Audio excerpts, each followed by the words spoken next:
ladies and gentlemen. This is Guest of the Week with your host, Asagum Gita.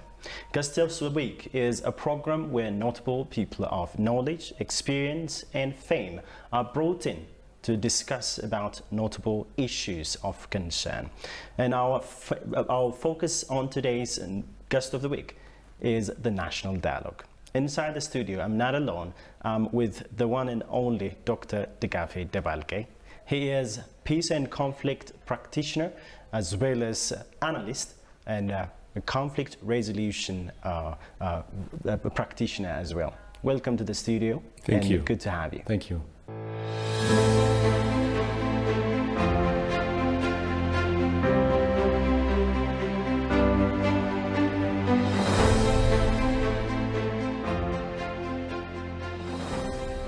So whenever we talk about the national dialogue and going forward with this, I want to start, as it's guest of the week, I want to start with your childhood experiences and what brought you to the work that you are doing right now. That's a very broad question. When I was young, the things I have witnessed in Ethiopia during the military regime and the experience of trauma, lots of people being imprisoned, exiled, sort of a broad trend of injustice experienced by the Ethiopian public really stayed with me once I left Ethiopia to Canada. And then in my academic life, I was very interested in investigating the question, why violence happens? Why do people fight? What motivates people to hate or to discriminate, to impose their will on other group of people or individuals? So I studied peace and conflict, and the more I began to inquire that question, the more questions come up. The investigation still continues. There's no definitive answer why people fight. I mean, you can provide certain academic answers to your question, but I think my childhood experience, my youth, the time I spent in this country, wasn't really an experience in which that provided me with a space where I can inquire, but it provided me with the questions. And then I'm still inquiring, I'm still investigating that important question, and I hope the investigation continues. I'm not really looking for any specific answer, but the more I continue the investigation and the inquiry, my job, my work becomes part of that inquiry, that investigation, and I hope that continues. Awesome. You have been a diaspora for more than 30 years to be exact, and then you came back here. Tell us what brought you back to home. I think my return back to Ethiopia was related to the previous question. When I was investigating the question of peace and conflict, why people fight, what's violence, I had sort of expectation, if you will, when the time comes, I will return back to Ethiopia and really continue that investigation, that inquiry. One factor in that, because as I said earlier, that my academic curiosity was focused on a specific issues which I mentioned before. And the other factor played into my returning back to Ethiopia was that over the last 4 years, since the reform forces came into power, I thought this would be the right time to come back and perhaps assist in whatever way I can, be part of the conversation, share my experience, what kind of academic or practical experiences I have. So those two factors played into my return back to Ethiopia. When I say return, whatever, my home still is in Canada, my family is in Canada, but I'm here to be part of this new energy, if you will, new trend and new envisioning of a new country. And I'm glad I'm here. I mean, it is not without its challenges, but I think there are some rewarding elements in the discourse. Definitely. As it's guest of the week, Dr. Digafe Debalke, whenever we talk about you, you are not that far away from media and experience in media. So you have been one of the hosts at NK FM, having a podcast by the name Peace Talks. So tell us about that experience. I think we live in a time where, if we go back 50 years,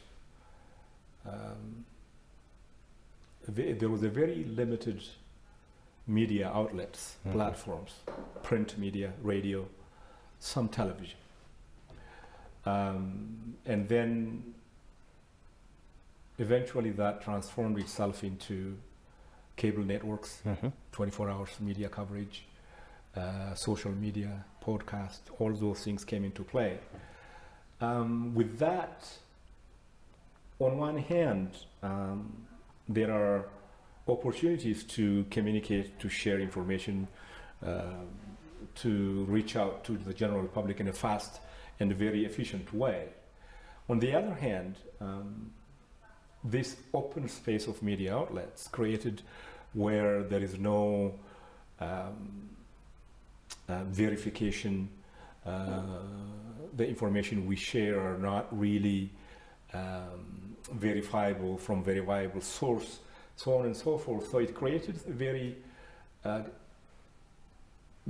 created misinformation, less quality information, and it brought a number of challenges. With that, I thought, perhaps given the political, security, peace, and conflict challenges in the country, if I start doing a podcast, I might be able to sort of elevate the conversation and bring different expertise, different knowledge, and provide a space for a broader conversation. How can we really create a sustainable peace environment in Ethiopia? What the experience of other countries? What can we learn from those other countries? As well as making sure that whatever information we provide, whatever work we do on media is verifiable, it's based on facts, it's also educational and sometimes even entertaining. So my motivation to do that was focused on, my podcast is called Peace Talk Ethiopia, both in Amharic and English, and I invite people to share their ideas of or experiences and what vision they have for the country. So that was my motivation, and since I came back to Ethiopia, given the fact that I don't have much time and other factors, I'm not doing it as much as I wanted to, but I hope I can get back to the podcast in the near future.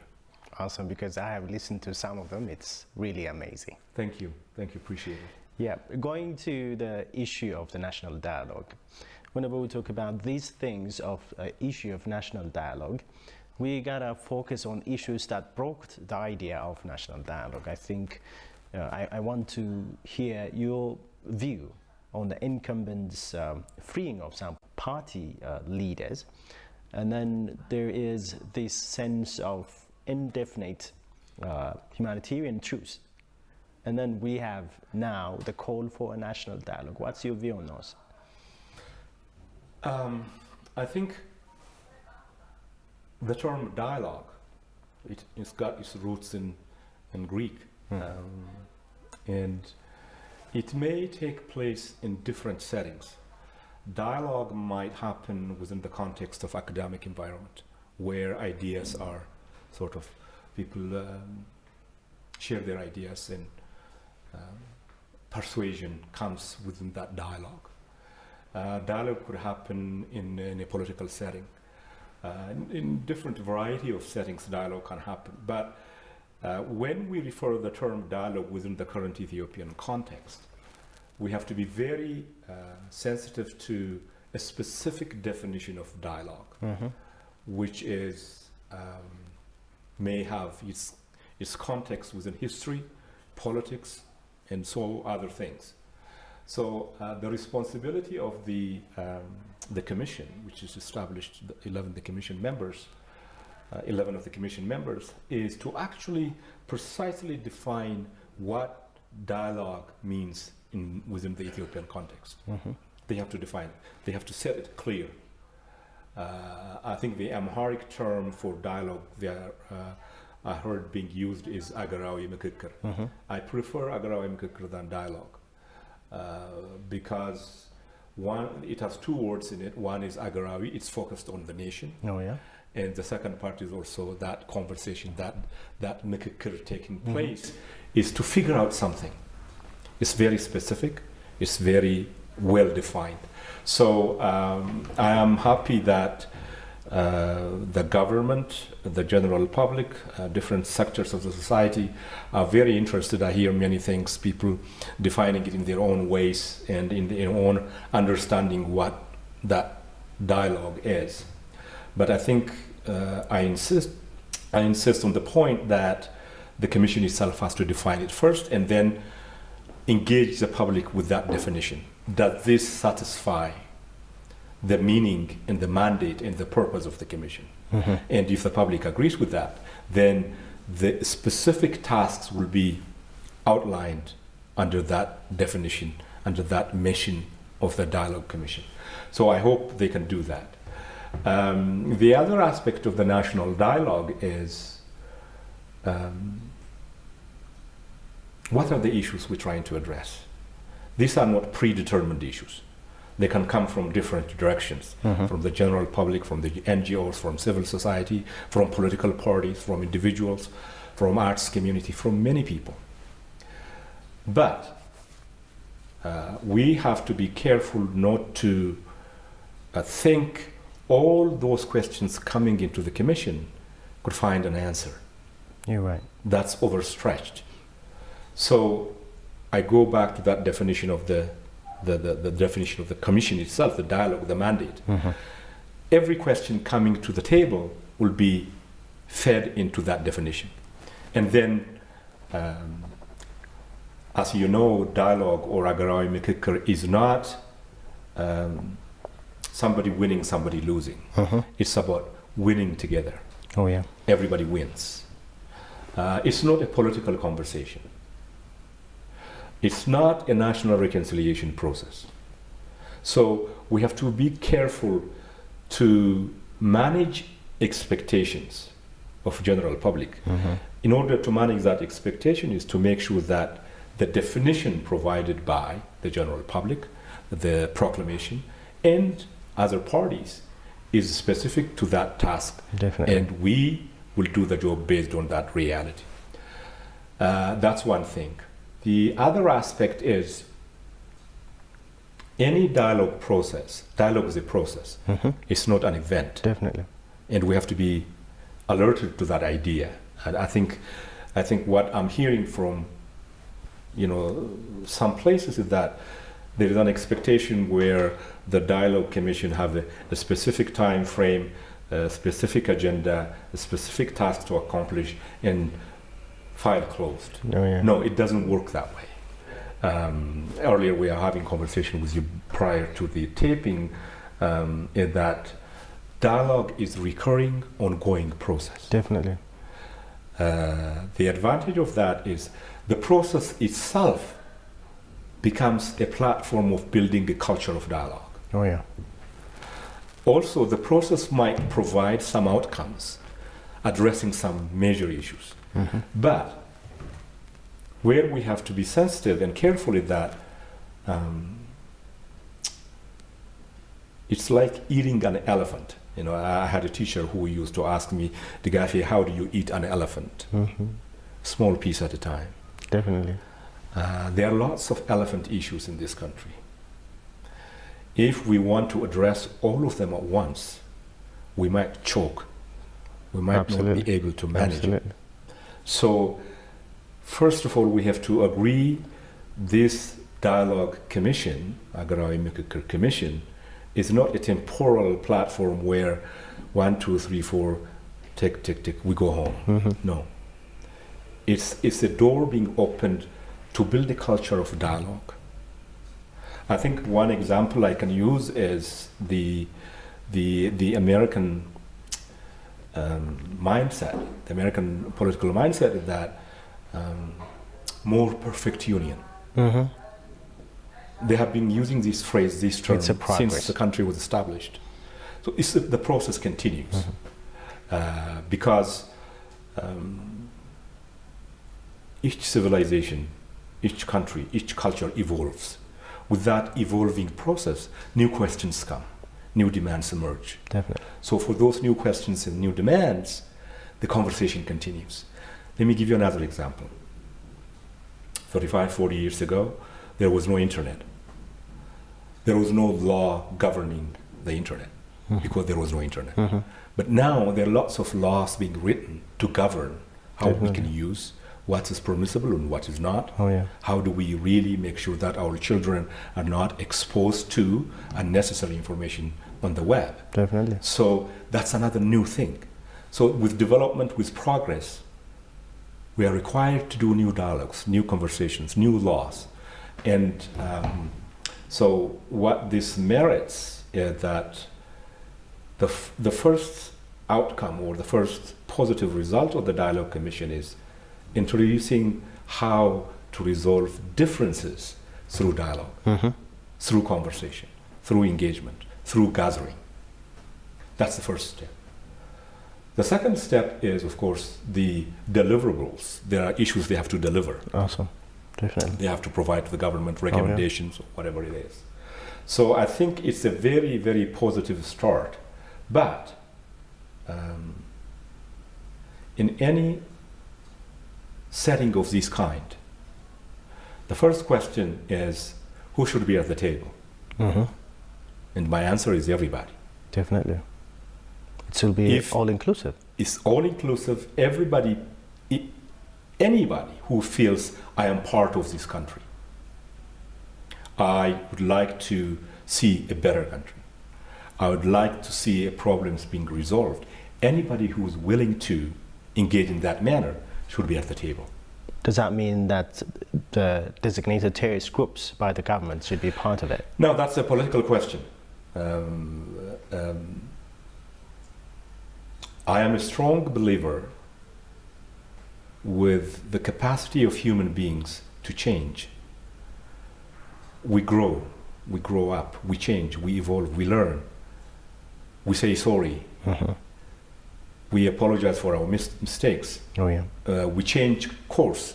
If we, at some point, if we're willing to say, okay, I have to pick up my AK-47 and go into the bush and fight and get what I want, at some point you might say, no, this is not going to work.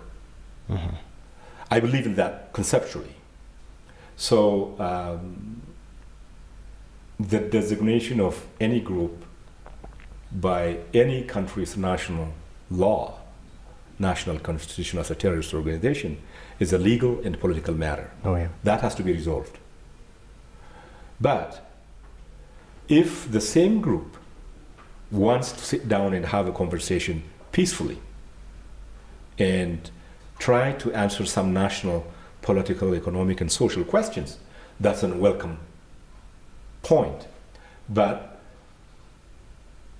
from legal and political perspective, you can't be in two places.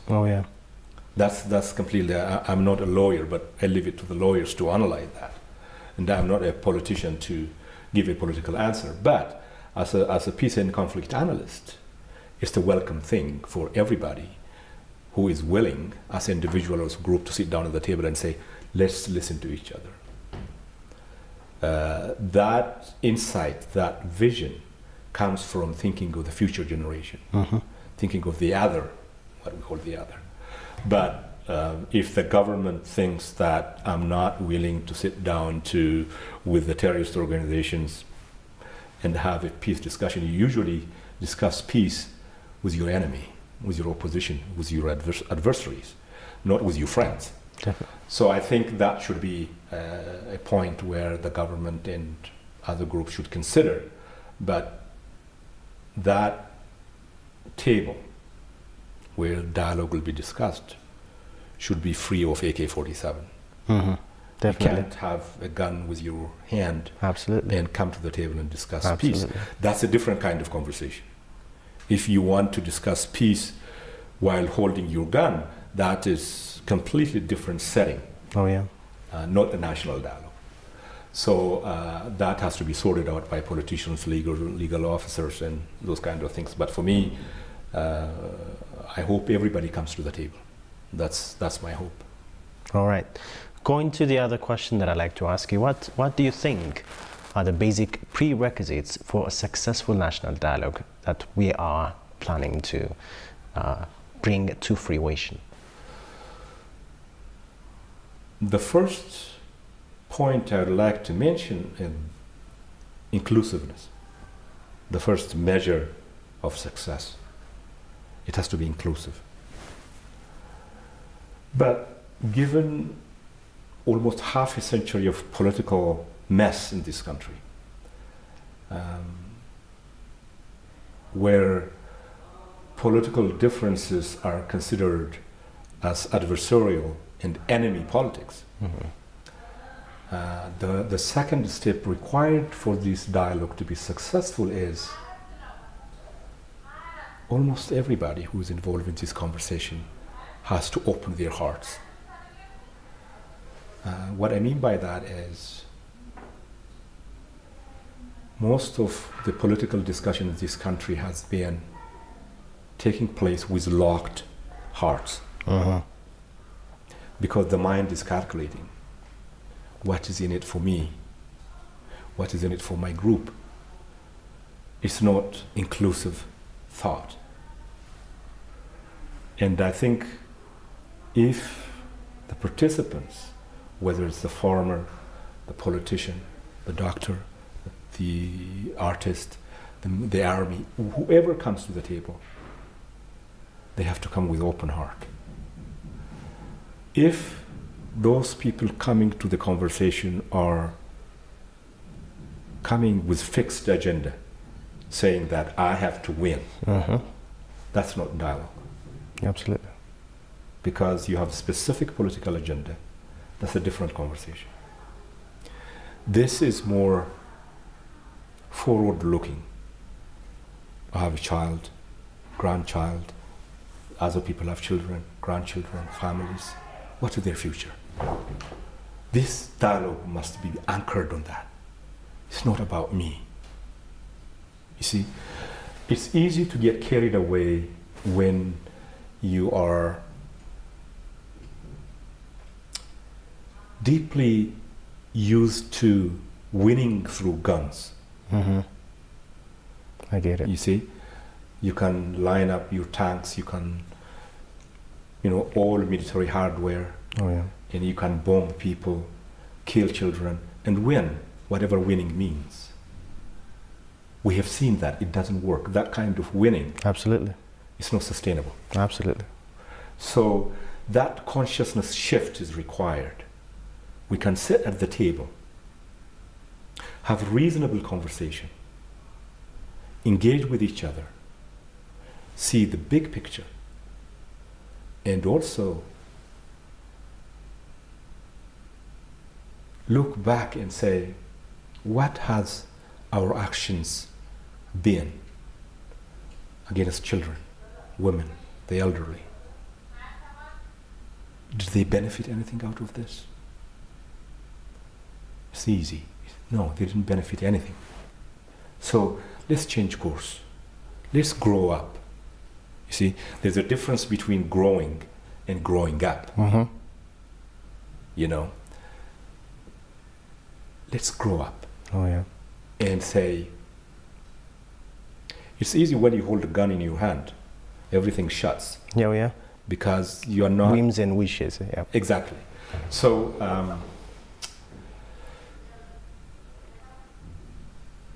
everybody, this country, young, old, rich, poor, educated, not educated, religious leader, business person, has to take part in this conversation. We have to reach out. People, we think they have different view, different opinion, different understanding of history. We have to reach out, we have to talk to them. If we do that, and if the general public does that, we will come to realization that there is no victory in war. War is a human tragedy. Definitely. War is the suffering of human beings. Definitely.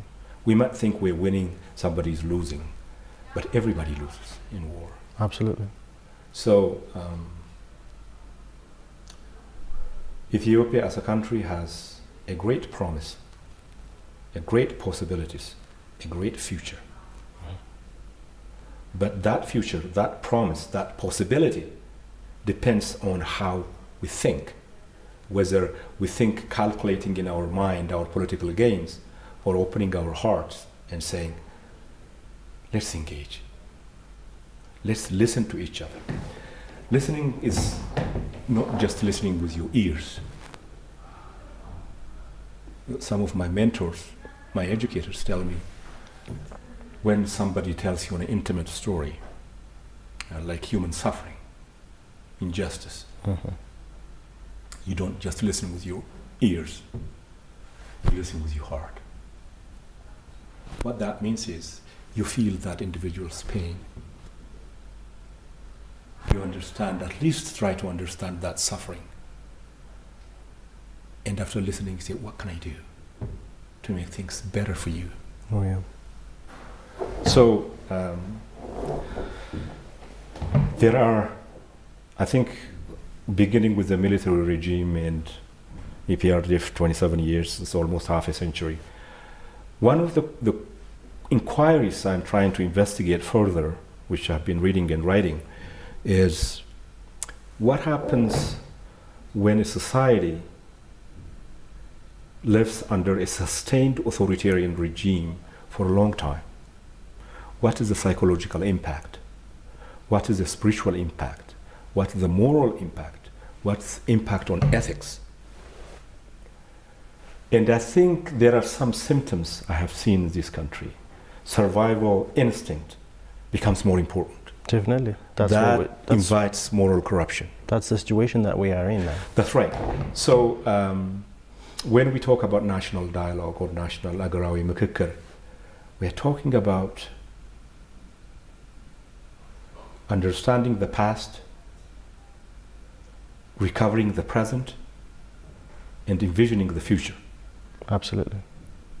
Those are the three steps Absolutely. we have to take. So I hope I come back to that point that, you know, even in music, nobody talks about the mind. In every culture, people talk about the heart. In arts, literature, poetry, it's the brain is not the center, it's the heart. Definitely. Whenever we talk about hearts, in one of your tweets, he is big on Twitter. He always got something new to share on Twitter by the same name, Digafe Debalke. Follow me if you can. But in one of your tweets recently, you say that what Ethiopia needs right now is a heartfelt solution. Libawi meftehe. What does it mean for you? Tell us about that. You see, we can flick a coin to the person who is asking on the street and throw the money and walk away. Or we can sit next to that person and have a conversation. Not just the money. What's life like? See that person as a complete human being. It's not just somebody you throw money at and just walk away. Definitely. The heart is what forces you to do that sit next to that person. It's not the mind. Oh, yeah. When you see our natural instinct, when we see people are hungry, people are lacking clothes or shelter, to throw money, you know, give money quickly, as quick as possible. That's our natural instinct. But it's a different story to go to the elderly whose roof was, pouring water in, and go sit with her. You see? So the heart does many things. The heart has the capacity to be wounded and the capacity to heal. You see? We have to activate that current from our heart. And sometimes it troubles me. I've said this before and I'll say it again. When politicians talk about loss of life somewhere in this country, a child, a mother, elderly, whoever it is, they talk about this as if it's kind of numbers game, the statistics. There is an ounce of emotional expression. We have to open our heart. Oh yeah. We have to feel the pain. I think with the national dialogue, Hagarawi Mikikir,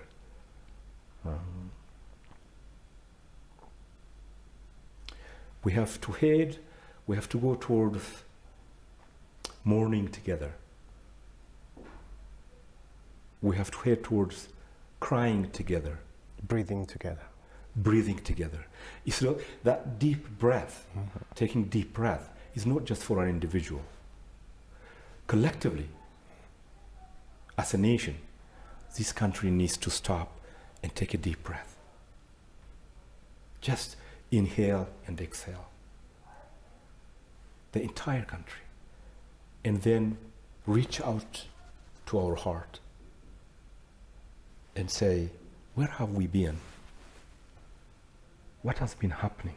You see, violence has the capacity of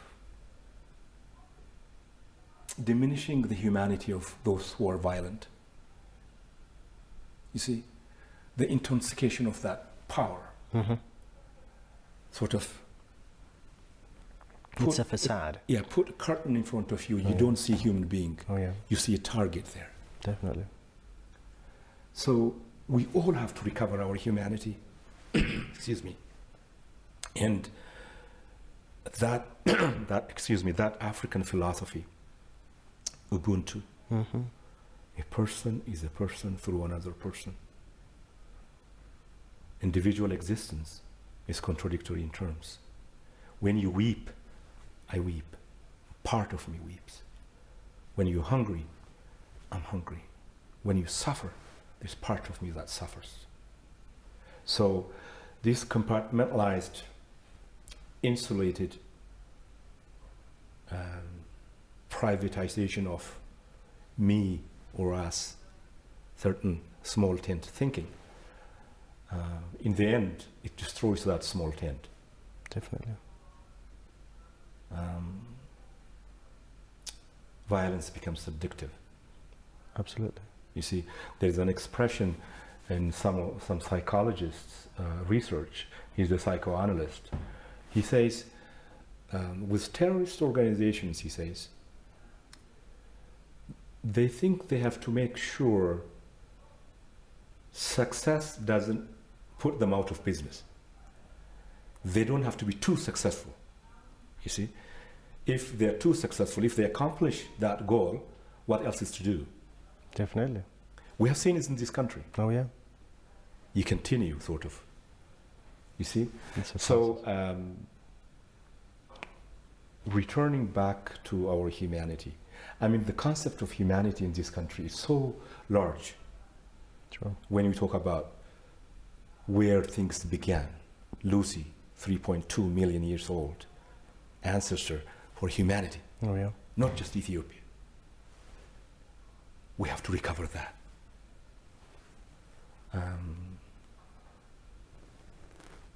Seeing the other as yourself, not as an enemy. And as I said before, that when violence becomes an industry, way of living, you don't want success.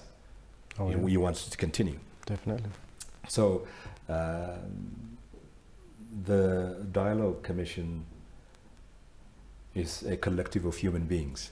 Absolutely. From the same country. True. And they have gone through this process, they have seen it, they have heard it, they know. But they have human limitations too. You're right. They are not perfect. Definitely. So as much as the public expects much more from them, they also expect much more from the public. So it's sort of reinforcing each other. True. It's a good start. It's a good way forward. But 110 million people are players in this. It's not 11 commissioners. True. Everybody is a player. True. Young, old, everybody. So I think for the Commission, one of the biggest tasks for them is what kind of process they're going to be using.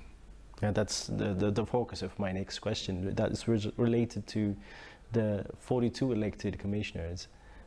What should we expect from them? The different phases of the process of the national dialogue, whether you call it the preparation stage, the process stage, and the implementation stage. Right. Framing the process will be the major challenge for them. What kind of process they're going to establish? Would the process be accepted by the general public? So I hope there will be back and forth between the Commission and representatives of the general public. There is no perfect process per se, but process nonetheless. Once they determine that process must be sort of navigating through the up and downs of what they need to do.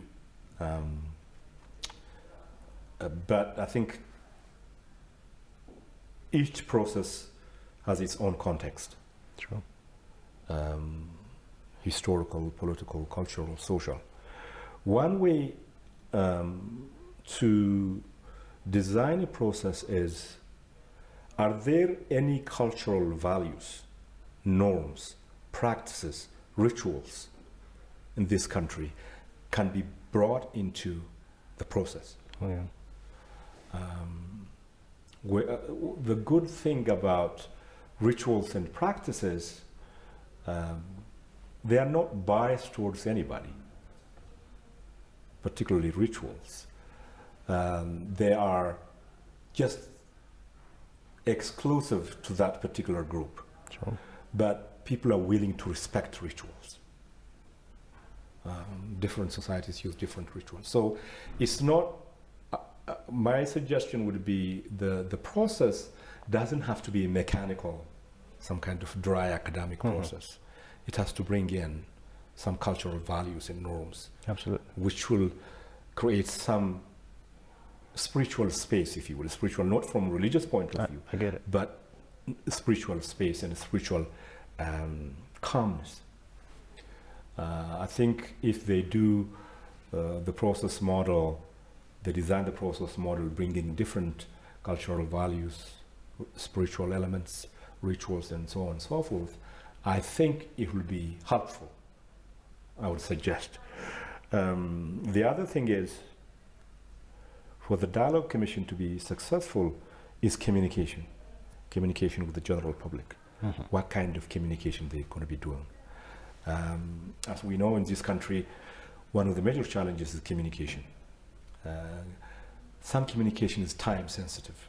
True. If something happens today, and if you communicate 2 months afterwards, it doesn't have any value. You have to communicate right now. True. The communication framework, the template, the style. For the Dialogue Commission, I don't think this is sort of a normal contemporary political communication. It's a very sensitive issue. It's a very hands-on issue. So they have to design their own communication style, how they communicate, when, where, and in what language. They are not forbidden issues here. Every issue is touchable. Sure.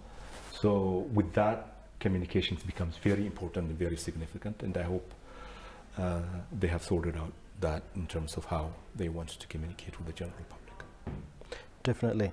With that in mind, though, Whenever we talk about the experiences of especially the neighboring South Sudan and Sudan, the opposition parties out there were conditioned in order to participate in this national dialogue that they had. And then I think in some way we are witnessing it in Ethiopia too.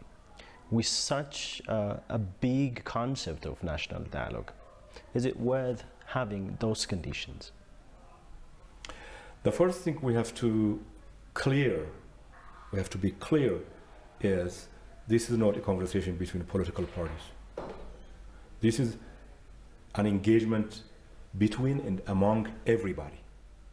You see, the challenge is this. In Ethiopia and Africa or elsewhere, political parties tend to dominate national conversation. In countries like Ethiopia, the fact of the matter we got to this point is precisely because of political parties. Because they want to dominate, they want to create agenda on their own, they want to dictate what is the outcome. That is a no-go. Definitely. You see, this is an inclusive conversation where everybody's voice has equal value. Absolutely. The fact that you are a political party doesn't mean you are more powerful than an NGO who is helping people in rural countryside. They have the same voice. So we have to leave that baggage behind because we're trying to build a new political culture. Sure. So if a political party claims to have, 3 million membership, good for you, but that doesn't make you exceptional. Sure. The rules are not going to be bent because you have 3 million followers. You, my friend, the person over there, have equal voice. Absolutely. We have equal stake. That stake is a country. That stake is my children's future. That stake is the grandchildren's future. So take a deep breath again. Mm-hmm. Let's listen to each other and craft a common future that is inclusive. So the political party says, let's say I'm a social democrat for this social democrat agenda. That's good. That's a different discussion. Mm-hmm. You see, the point is now, what's the best way, as I said earlier, to understand the past, to make sure that we know the present and envision the future. It's not about a political party's political program. True. That has been the story of this country over the last 50 years. This is my program.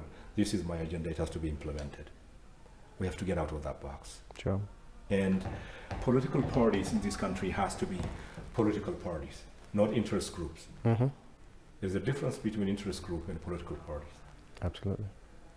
Political parties, in conventional sense, are inclusive. Political parties run on issues. I will build infrastructure. I will build hospitals. I will build schools. I will improve healthcare. This is what we know about political parties elsewhere. It's not just about threatening anybody who opposes your idea. So we have to get out of this box and make politics really politics.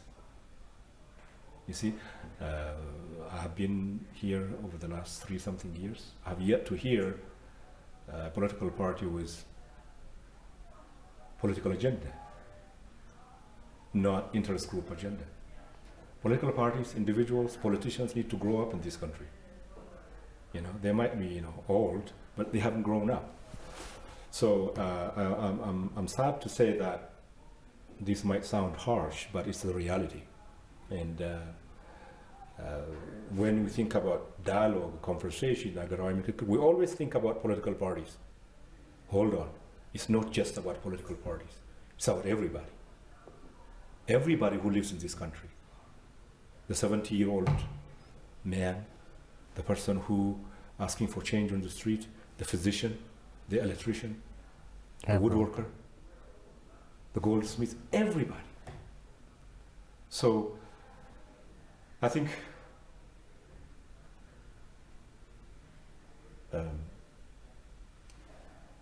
it's easy to get used to certain way of doing things because it becomes habit.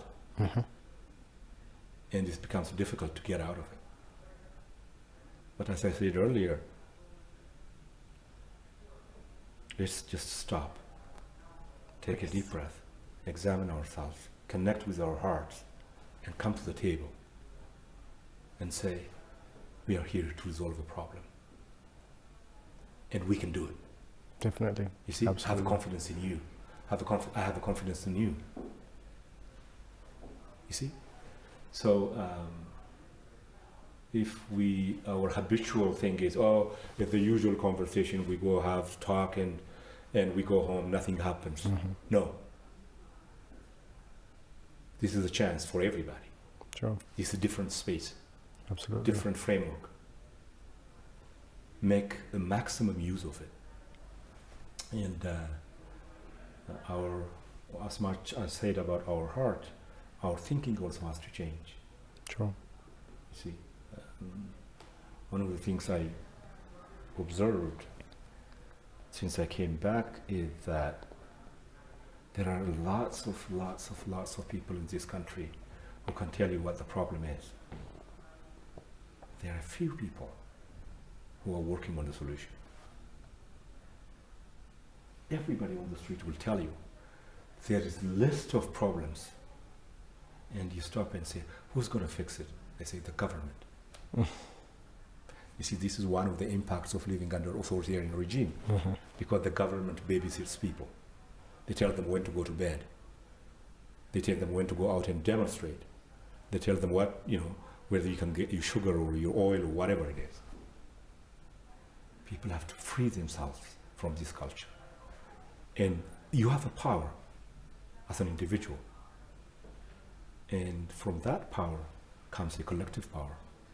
And from that collective power comes change. Sure. Not sort of a short-term change, a culture of change. So it's my sincere, heartfelt hope this will be the turning point for the country, for the better. A path to a new culture, a path, new way of doing things, a path to say to our children, tomorrow will be better. Awesome. Again, I'm going to bring some issues with regards to the national dialogue, and then whenever we talk about problems of Ethiopia, it emanates mostly from the TPLF-centered constitution that we have. In your opinion, if you have the chance to amend the constitution, what are the top 3 things for you to change? That's a difficult and an easy question, both.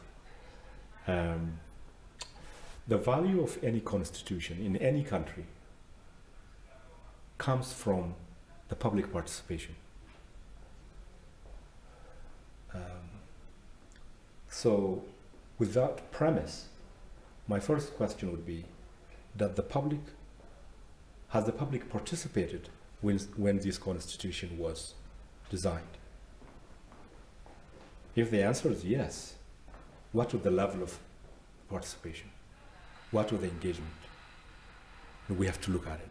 One. The second is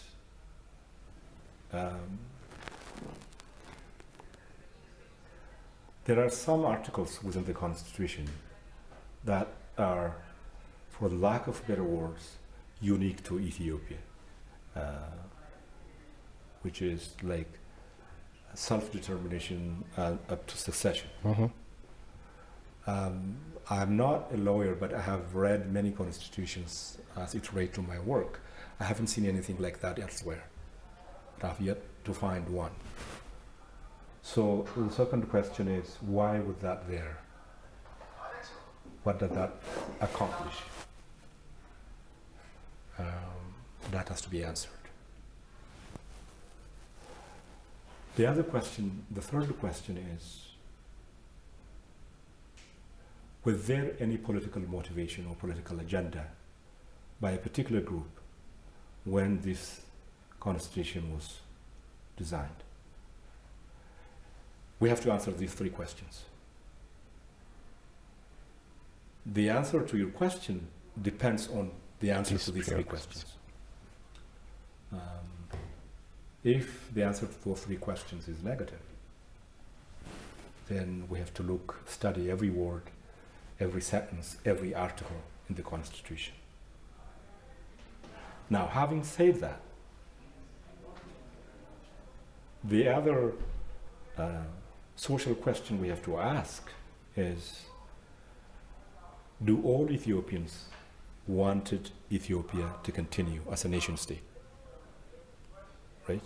Oh, yeah. If the answer is yes, and then we go back to the Constitution and say, what is this doing here? Right? And also, we don't have to limit the Constitution to its current content.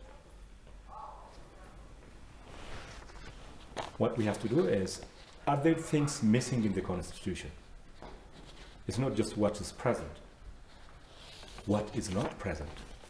That Ethiopian Constitution lacks basic political, social, economic articles in it? We have to ask those questions. So it's not about removing things from Constitution, it's also about adding things, amending things in the Constitution. For example, citizenship. Mm-hmm. Dual citizenship is not allowed in Ethiopia. You can't be Ethiopian citizen and another citizen. Sure. Why would that? That has to be explained. Is it possible that can be included in the future? So when people talk about Constitution, it's talk about, they usually ask questions that which articles should be removed from Constitution. If we add some new articles, even with the presence of those articles people claim to be removed, they will be blunt, they will be useless if we add something in it. Okay.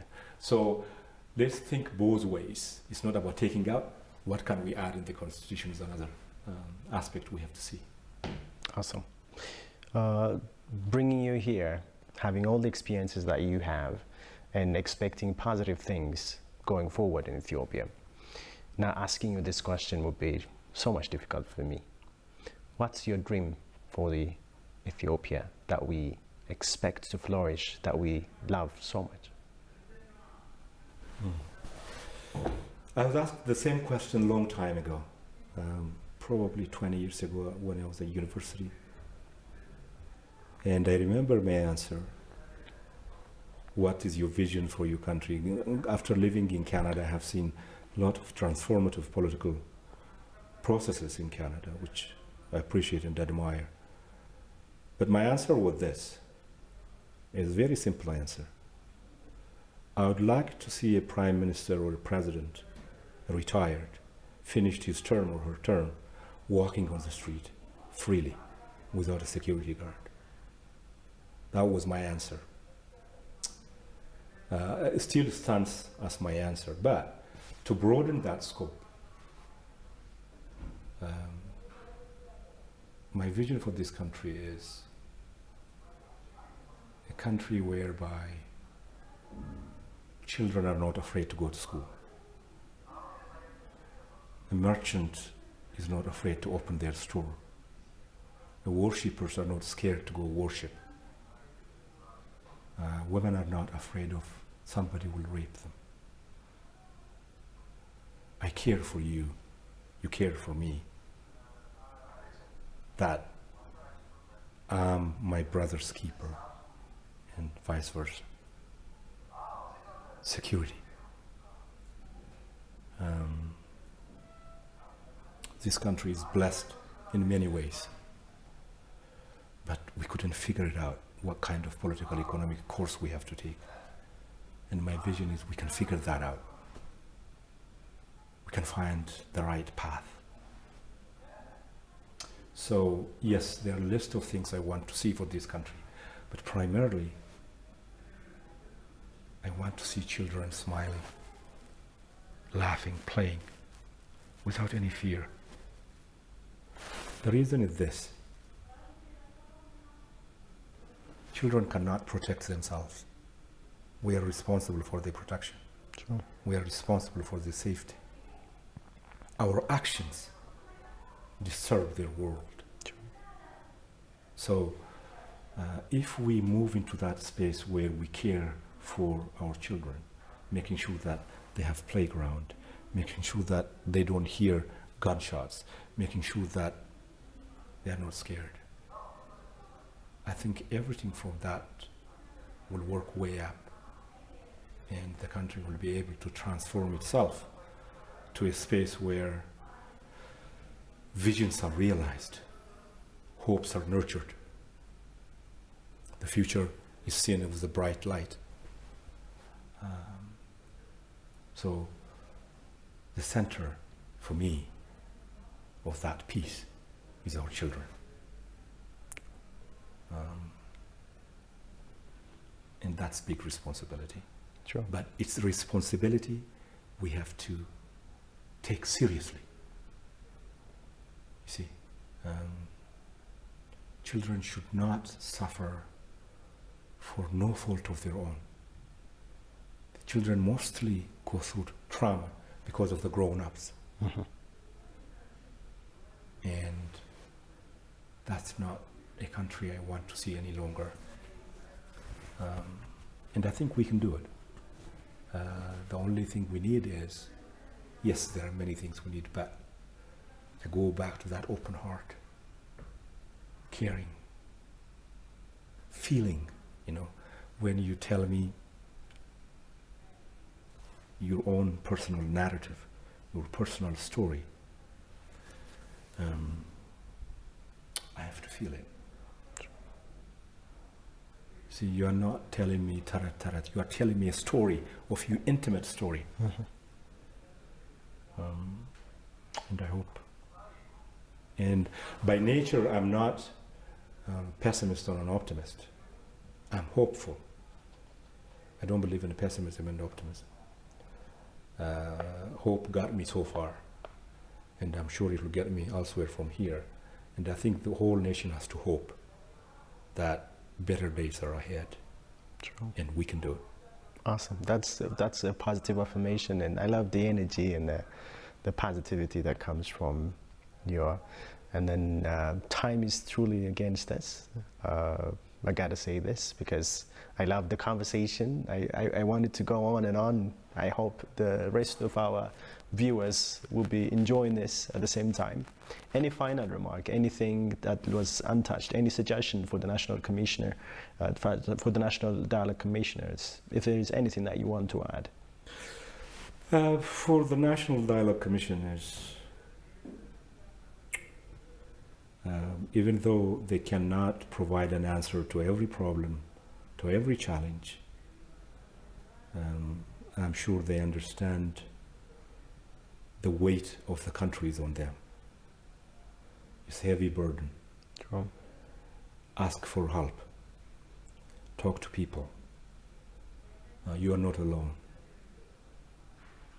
Make sure that you harness every skill, every expertise, every spiritual energy, every cultural value, everything you can harness. And the last, but not the least, is document everything. This is a significant period in the country's history. Sure. Every word has to be written.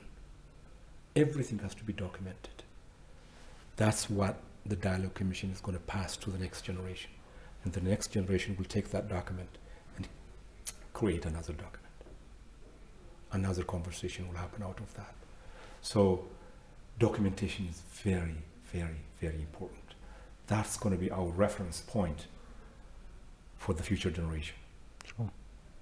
2014 in Ethiopian calendar, 2022, they sat there and they talked about this. In this place, this number of people. And the issue was this, and the suggestion was this. It's a very important thing, and it has to be documented.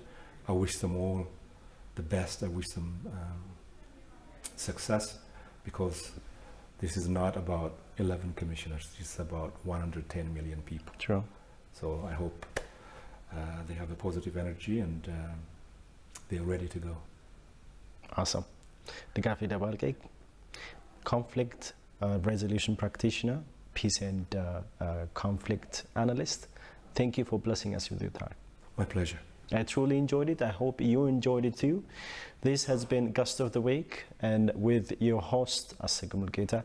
I hope you enjoyed this. Thank you all the facilitators of this show. And till we come next week with the same edition, it's a bye-bye.